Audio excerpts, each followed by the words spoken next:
இன்ப நாள் இது, இனிய நாள் இது. சட்டப்படி குற்றத்தின் பாடல் வெளியீட்டு விழாவிற்கு வருகை தந்து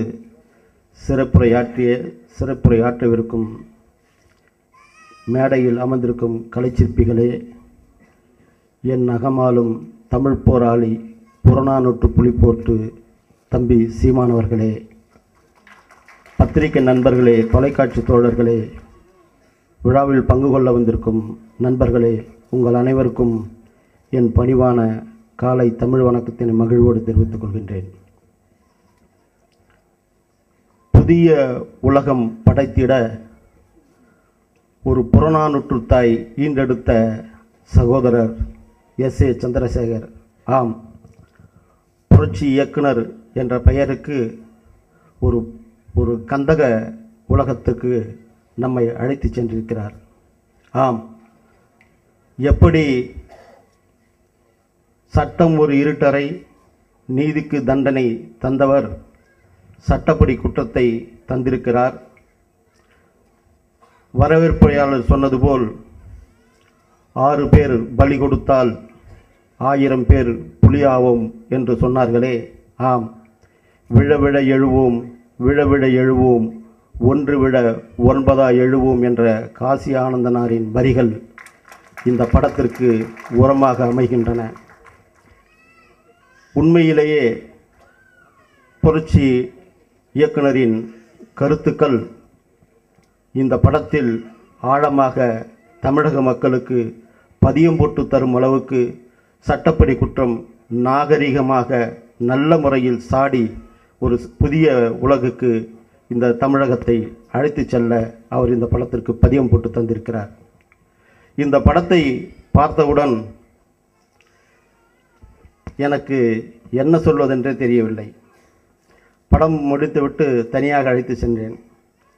சத்யராஜ் சார் நான் படத்தை பார்த்ததும் சத்யராஜ் சாருக்கு ஃபோன் போட்டு, சார் மிக அருமையான ஒரு கதாபாத்திரம் சார், நீங்கள் தப்பாக நினைக்கக்கூடாது, இளைய தளபதி பண்ணியிருந்தா நாளைய மக்கள் இயக்கத்திற்கு ஒரு பெரிய அடித்தளமாக இந்த படம் அமைந்திருக்கும் அப்படின்னு சொன்னேன். இந்த தகவல் எஸ்.ஏ. சந்திரசேகர் சாருக்கு தெரிந்து என்னிடம் வந்து, சார் எப்படி சார் எவ்வளோ பெரிய ஹீரோ அவர் பண்ணியிருக்கிறாரு, நீங்கள் போய் இதை சொல்லிட்டீங்களா? சார், நான் மனசில் இருக்கிற வெளிப்படையாக சொல்கிறது. அவர் தப்பாகவே நினைக்க மாட்டார். ஏன்னா அவர் ஒரு புரட்சியாளர், புரட்சி தமிழன். ஆகவே இந்த படம் அப்படிப்பட்ட ஒரு பெரிய ஒரு படமாக அமைந்திருக்கிறது என்பதை நான் சொன்னதையும் அது வெளிப்பாடு சொன்னார். அப்படிப்பட்ட ஒரு பெரிய சிறப்புகளை உள்ளடக்கிய இந்த படத்தை நான் எந்த ஏரியா கொடுத்தாலும் எடுத்துக்கிறேன் சார்னு சொன்னேன். அப்போ சொன்னார், சார் என்ன சார் சொல்கிறீங்களா? இல்லை சார், இது வெறும் பேச்சுக்கு இல்லை சார், நீங்கள் என்ன சொன்னாலும் நான் செய்கிறேன், என்ன நீங்கள் ஃபிக்ஸ் பண்ணுங்கள் சார் அப்படின்னேன்.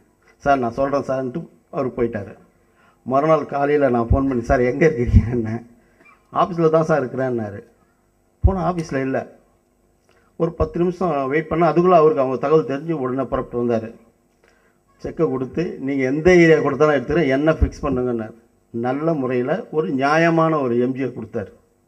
இப்போ சொல்கிறேன், இந்த படம் அறுதியிட்டு உறுதுகின்ற பட்டி தொட்டி எல்லாம் பார்போற்ற ஒரு பகலவனாய் சுட்டெரிக்கும் சூரியனாக சுடர்விட்டு பிரகாசிக்கப் போகிறது.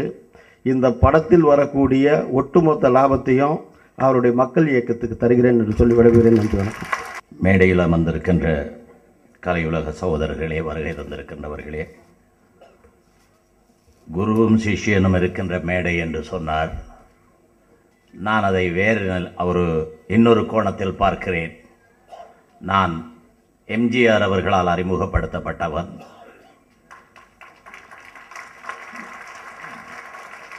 நீங்களும் சங்கர் அவர்களும் ரஜினி அவர்களோடு வேலை செய்து கொண்டிருப்பவர்கள்.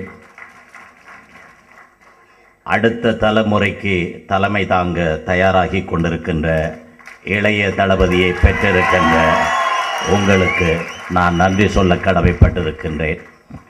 ஏனென்றால் அந்த வரியை நான் சத்யராஜ் அவர்களிடம் கேட்டேன். 6 பேர் பலியானால் 1000 பேர் புலியாவோம் என்று. நாகப்பட்டினத்தில் நான் கேள்விப்பட்டேன், அங்கே தமிழ் புலிகள் தான் கூடியது என்று.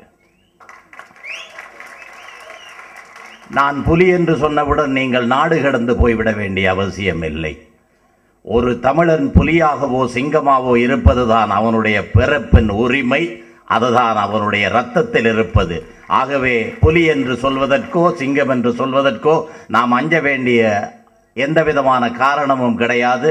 அது புறநானூற்றிலிருந்து அந்த காலத்திலிருந்தே வந்து கொண்டிருக்கிறது. ஒரு தமிழன் புலியாகத்தான் இருப்பான், இல்லை என்றால் சிங்கமாகத்தான் இருப்பான்.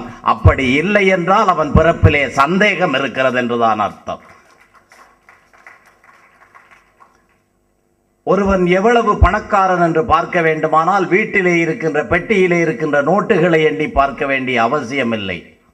ஒரு பெரியவர் சொன்னார், அவன் ஒரு சொட்டு கண்ணீர் விட வேண்டும், அந்த கண்ணீரை துடைப்பதற்கு எத்தனை ஆயிரம் கைகள் வருகின்றனவோ அந்த அளவுக்கு அவன் பணக்காரன். அப்படி பார்த்தால் எஸ்.ஏ. சந்திரசேகர் அவர்களே, இப்படிப்பட்ட பிள்ளைகளை எல்லாம் பெற்றிருக்கின்ற நீங்கள் தான் உண்மையாகவே பெரிய பணக்காரர். அடுத்து, என் கோபத்தை சுட்டி காட்டினேன், அதைத்தான் காட்டியிருக்கிறேன் என்று நீங்கள் சொன்னீர்கள். கையிலே ஆயுதம் இல்லாதவன் தான் ஒரு பேடியாக பொட்டையாக ஆண்மகன் அல்லாதவனாக சொன்னதை பேசிக்கொண்டிருப்பான். ஆனால் உங்கள் கையிலே ஆயுதம் இருக்கிறது. தமிழர்கள் வரவேற்ற ஆயுதம் இருக்கிறது. உண்மையை காப்பாற்றும் ஆயுதம் இருக்கிறது. அந்த ஆயுதம் உங்கள் பிள்ளை ரூபத்தில் இருக்கிறது.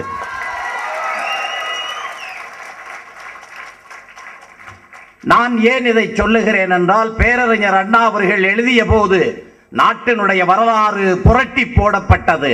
அதற்கு காரணம் புரட்சி தலைவர் எம்ஜிஆர் அவர்கள். அன்று எழுதிய எழுத்துக்கள் எல்லாம் சட்டமாக்கப்பட்டது. அதற்கு காரணம் புரட்சி தலைவர் அவர்கள். உங்களுடைய கோபத்திலே நியாயம் இருக்கிறது. நீங்கள் படித்த ஒவ்வொரு வரிகளையும் பார்த்தேன். அந்த கோபத்தில் நியாயம் இருக்கிறது. அந்த கோபத்தின் நியாயத்தை செயல்படுத்த வேண்டிய உரிமை உங்களுக்கு இருக்கிறது. அவருடைய பிள்ளைகளாகிய உங்களுக்கு இருக்கிறது. எழுதுகிறவன் எழுதுவதோடு முடித்து விடுவதில்லை. அவர் கனவு கண்டார், கண்ட கனவை எழுதினார், எழுதியதை படமாக உங்களிடம் தருகிறார். அதை பாடமாக்க வேண்டியது, நாட்டு மக்களுக்கு அதை எடுத்துச் செல்ல வேண்டியது, அதை சட்டமாக்க வேண்டியது, இருக்கின்ற தீமைகளை அழிக்க வேண்டியது உங்களுடைய கடமை. அந்த கடமையிலிருந்து வெறும் கைதட்டோடு பின்வாங்கி விடாதீர்கள். அதை பார்க்கின்றதை செயலில் காட்ட முன்வாருங்கள். இதை தவிர உங்களை வாழ்த்துவதற்கு எனக்கு வேறு வழி தெரியவில்லை.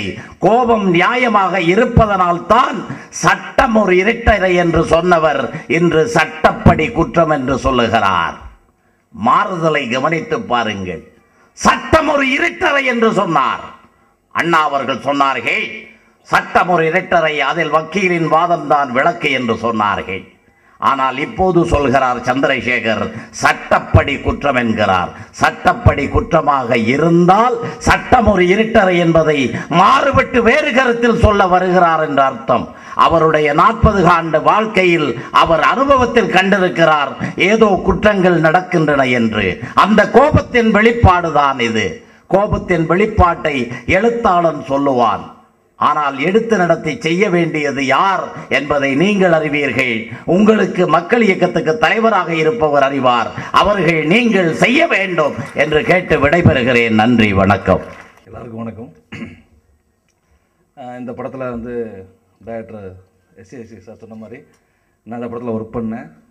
அதுக்கு மெயின் காரணம் என்னென்னா, நாங்கள் டைரக்டர் அடிக்கடி சொல்லிட்டு இருப்போம், சார் நீங்கள் சட்டப்படி குற்றம் அப்படின்ற படம் வந்ததுக்கு காரணத்தை சொல்கிறேன்.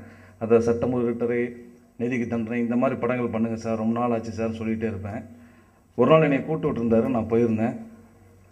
எனக்கு கதை சொல்கிறேன் கேளுங்க, இந்த கதையை சொன்னார். கேட்டுட்டு என்ன ஃபீல் பண்ணுறீங்கன்னாரு. அப்போ நான் சொன்னேன், இந்த படத்தில் ஒர்க் பண்ண போகிறேன் சார் அப்படின்னு சொன்னேன். ஏன்னா இந்த படத்தில் அவர் சொன்ன மாதிரி ஒரு சமூக கோபம் இருக்குது இந்த படத்தில். அது அரசியல் ரீதியாக மட்டும் அப்படின்னு நான் சொல்ல மாட்டேன். ஏன்னா அவருக்கு சமீபத்தில் சில நிறைய அனுபவங்கள் நடந்துச்சு, பத்திரிகைலாம் படிச்சிருப்பீங்க. அதனுடைய பாதிப்பு தான் இந்த படம் அப்படின்றது இல்லை. ஏன்னா அவர் இந்த படத்தில் நிறைய விஷயங்கள் சொல்லியிருக்காரு. அதில் 1-2 அப்படி போகும். ஆனால் நிறைய விஷயங்கள் அவர் சொல்லப்போ அந்த சமூக கோபம் எனக்கு பிடிச்சிருந்துச்சு. சங்கர் சார் வந்து அடிக்கடி சொல்லுவார், சினிமா பண்ணுறப்போ நீ சொல்ல போகிற விஷயத்த உண்மையாக சொல்லு, அந்த உண்மை போய் உரைக்கும், அந்த உண்மை போய் உள்ளே இறங்கும் மக்களுக்கு அப்படின்னு அடிக்கடி சொல்லுவார். அவருடைய நெடுமன் ஆகட்டும், இந்தியன் ஆகட்டும், முதல்வன் ஆகட்டும், எல்லாம் மிகப்பெரிய வெற்றி படைச்சதுக்கு ஒரே காரணம் அவர் அந்த உண்மையாக அந்த கதையை திரைக்கதையை பண்ணி சொல்லப்பட்ட அந்த விஷயம்.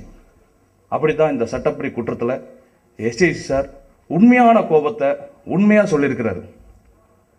இந்த படத்தை கதை சொல்லி முடிச்சதுக்கப்புறம் அந்த படத்தில் வில்லன் கேட்டு நீங்கள் பண்ணுறீங்களான்னாரு.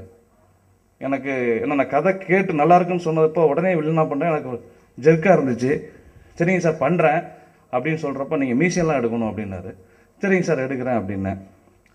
இந்த படத்தை அவர் எந்த அளவுக்கு நேசிச்சார், எந்த அளவுக்கு அந்த படத்தில் வெறியாக இருந்தார் அப்படின்றதுக்கு ஒரே ஒரு உதாரணம் மட்டும் நான் சொல்லணும். இந்த படத்தோட கிளைமேக்ஸு என்னை ஷூட் பண்ணிடுவாங்க, நான் செத்து விழுந்துருவேன்.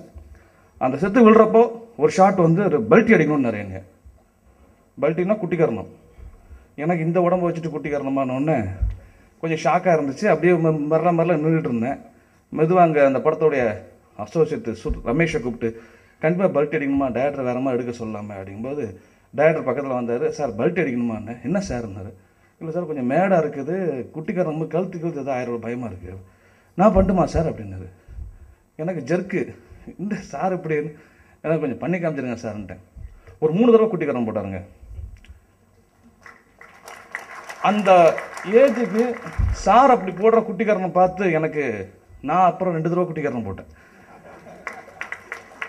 அதாவது வந்துட்டு அவரை பொறுத்த வரைக்கும் நம்ம நினைக்கிற விஷயம் அப்படி வரணும், இந்த படத்தில் அது ரொம்ப அருமாக வரணும்னு சொல்லி அவர் வெறித்தனமாக சீன் பை சீன் எடுக்கிறப்ப ஒவ்வொரு நாளும் அப்படியே வெறித்தனமாக இருப்பார். அதே மாதிரி டோட்டல் யூனிட் அதை எப்படி அரவணைச்சு செல்றங்கிறது அங்கே தான் நான் பார்த்தேன்.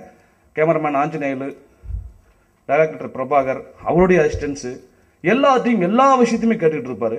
எல்லாரும் சொல்கிறதையும் காது கொடுத்து கேட்பார். இந்த படத்துக்கு அது வேணும், ஒவ்வொரு விஷயங்கள் வேணும். யாராவது ஒரு கருத்து சொல்லும்போது இடையில பூந்தோம்னா இருங்க அவர் என்ன சொல்கிறாருன்னு கேட்போம். அப்படின்னு கேட்டு நல்ல நல்ல விஷயங்களா சேர்த்து கோர்த்து கொடுத்தாரு. உதாரணமாக ஒரே விஷயம் சொல்லணும்னா, சட்டப்படி குற்றம் நமது சீமான் அவர்கள் ஒரு பத்திரிகையில் திருப்பி அடிப்பேன்னு எழுதினார். அது வெறும் கட்டுரையாக இருந்தது. படமாக வந்திருக்கிறது தான் சட்டப்படி குற்றம். இந்த படத்தை வந்து காலப்புலி தான் என்ன வாங்கியிருக்காருன்றது எனக்கு கிடைச்ச முதல் தகவல். நான் மிகப்பெரிய வெற்றியாக நினைச்சேன். தான் அண்ணனுக்கு என்னுடைய நன்றிகள். இந்த படத்தை இன்னைக்கு வாங்கியிருக்கிற எல்லா விநியோகஸ்தர்களுக்கும் என்னுடைய நன்றிகளை தெரிவித்துக் கொண்டு படத்தின் வெற்றி விழாவில் உங்களை சந்திக்கிறேன். குறிப்பாக இந்த ஆடியோ ஃபங்க்ஷனில் நான் பாபாண்டி சாரை பற்றி சொல்லணும். அவர் நல்லா லவ் சாங் போடுவார், மெலோடி சாங் போடுவாருன்னு தெரியும். அந்த தீம் சாங் அது எப்படி போட போகிறாரு ரொம்ப நாளாக கேட்டுக்கிட்டே இருந்தேன்.